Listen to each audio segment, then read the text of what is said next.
மக்கள் வெதர்மன் வானிலை அறிக்கை. குறிப்பாக மக்கள் வெதர்மன் வானிலை அறிக்கைக்கு புதிய பார்வையிலாம் வந்தீங்கன்னா கீழே சப்ஸ்கிரைபர்னு இருக்கும். சப்ஸ்கிரைப் பண்ணிக்கோங்க. அப்படியே பெல் பட்டனை ஆளுங்கிற எனபிள் பண்ணிக்கோங்க. அப்போனா தான் நம்ம போடக்கூடிய ஒவ்வொரு வீடியோ உங்களுக்கு நோட்டிஃபிகேஷன் உடனுக்குடன் வரும் என்பதையும் தெரிவித்துக்கொள்ளி. சரி, வாங்க பார்ப்போம் தற்போதைய நிலைமை எப்படி இருக்குது என்று. தமிழ்நாட்டின் எப்படி மழை இருக்கும், எங்கே மழை இருக்கும் மற்றும் அறுவடை இன்னும் எத்தனை நாட்களுக்கு செய்யலாம் என்று பார்த்தால், இன்று முதல் அடுத்த 3 தினங்களுக்கு, அதாவது 22ஆம் தேதி வரைக்கும் செய்யலாம். 23ஆம் தேதி டெல்டா மாவட்டங்களில் முதலில் சாரல் தூறல் மழையானது தொடங்க உள்ளது என்பதையும் தெரிவித்துக் கொள்கிறேன். வங்கக்கடலில் உருவாகி வரும் ஒரு குறைந்த காற்றழுத்த சுழற்சி, அது நிலைமை, அந்த சுழற்சியானது படிப்படியாக வலுப்பெற்று ஒரு காற்றழுத்த தாழ்வு பகுதியாக வலுப்பெற்று வரும். குறிப்பாக இது இலங்கையிட்ட வந்தோடனே நீரோட்ட பிடியில் வலுவாக பெற்று ஒரு தாழ்வு பகுதியாக வரும்போது இலங்கைக்கும் ஒரு நல்ல மழைப்பொழிவு, மீண்டும் ஒரு அதாவது ரொம்ப பாதிக்கிற மழை இல்லை, ஒரு கடுமையான மழைப்பொழிவு, அந்த சீரான மழைப்பொழிவு அவர்களுக்கு கிடைக்கும். விட்டு என்பதையும் தெரிவித்துள்ளேன். தமிழ்நாட்டை பொறுத்த வரைக்கும் எங்கே மழை அதிகமாக இருக்கும், முதல்ல கனமழை, மிக கனமழை வாய்ப்புள்ள மாவட்டங்கள்னு பார்த்திங்கன்னா நாகப்பட்டினம், ராமநாதபுரம், இந்த பாம்பன், தங்கச்சிமடம், மண்டபம் போன்ற பகுதிகள் மற்றும் தனுஷ்கோடி போன்ற பகுதிகள். இதற்கு அடுத்தபடியாக பார்த்திங்கன்னா டெல்டா மாவட்டங்களே எடுத்துக்கிட்டிங்கன்னா மயிலாடுதுறை, திருவாரூர், குறிப்பாக நாகப்பட்டினம் போன்ற பகுதியில் கனமழை முதல் மிக கனமழைக்கு வாய்ப்புள்ளது. மற்றும் கடலூர் ஒட்டிய பகுதி, இந்த பரங்கிப்பேட்டை, சிதம்பரம், இந்த பகுதிகளுக்கு கனமழை முதல் மிக கனமழைக்கு வாய்ப்புள்ளது என்பதையும் தெரிவித்துள்ளேன். மற்றபடி பெரிய அளவு உள் மாவட்டங்களில் மழை எதிர்பார்க்க வேண்டாம்.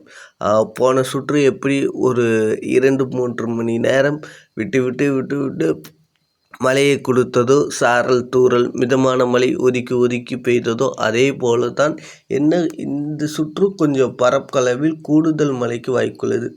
ஒரு இடத்துல சற்று கனமழையோ இல்லை கனமழையாக பெய்யக்கூடும்.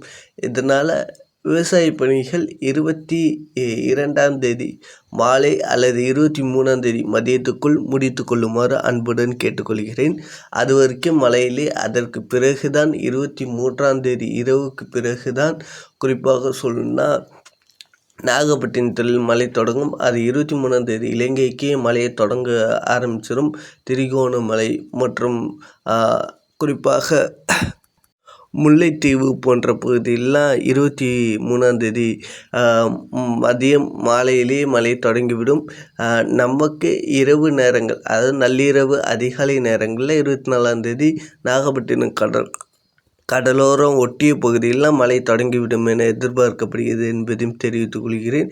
அதாவது பெரிய பாதிக்கிற அளவு மழைப்பொழிவு எங்கேயுமே பதிவாகாது. கனமழை, மிக கனமழைக்கு வாய்ப்புள்ளது என்பதையும் தெரிவித்துக் கொள்கிறேன். அதிகபட்சம் 20 சென்டிமீட்டருக்குள் மழைப்பொழிவானது இருக்கக்கூடும். பெரிய அளவு எதிர்பார்க்க வேண்டாம். இதற்கப்புறம் எல்லாம் இருந்துட்டு நம்மளுக்கு வெயில் காலம்தான் என்பதையும் மனதில் வைத்து கொள்ளுங்கள். அதற்கு ஏற்றவாறு திட்டமிட்ட விவசாய பணிகளை செய்து கொள்ளுங்கள். குறிப்பாக மறுபடியும் இந்த நல்ல மழைப்பொழிவு நாகப்பட்டினத்தில் மீண்டும் அவர்கள் நாற்று நடலாம் போன்ற பணிகளை தொடங்கலாம். அவர்களுக்கு தண்ணீர் வசம் கையில் உள்ளது என்பதையும் தெரிவித்துக் கொள்கிறேன்.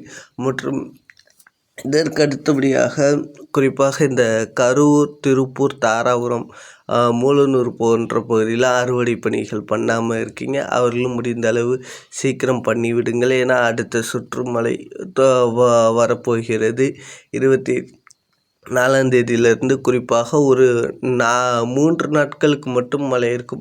நம்ம முன்னதே சொன்னோம், இனி வரக்கூடிய ஆண்டுகளில் அதாவது ஒரு நீடித்து மழையானது இருக்காது. 5 நாட்களுக்கு மேலே இந்த 1 வாரம் 2 வாரம் மழைப்பொழிவு இருக்காது.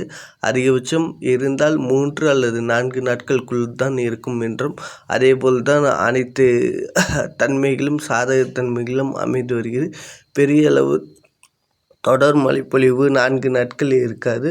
அதிகபட்சம் 3 நாட்களில் முடிந்துவிடும். இந்த சுற்று மழைப்பொழிவானது 24ஆம் தேதி காலைல தொடங்குச்சுன்னா 25, 26, 26ஆம் தேதி நைட்டு இல்லைன்னா 27ஆம் தேதி காலைக்குள்ளே முடிவுக்கு வந்துடும் இந்த சுற்று மழைப்பொழிவு. குறிப்பாக இந்த சுற்று மழைப்பொழிவை பொறுத்தவரை அடுத்தடுத்த வீடியோவில் எந்தெந்த மாவட்டங்களில் மழைப்பொழிவு இருக்கும் என்பதையும் தெரிவித்துக் கொள்கிறேன். மற்றும் குளிர் எப்போது குறையும் மற்றும் நம்மளுக்கு இந்த பருவநிலை மாற்றம் போன்ற பகுதியில் அடுத்தடுத்த வீடியோ வெளியிடப்படும்.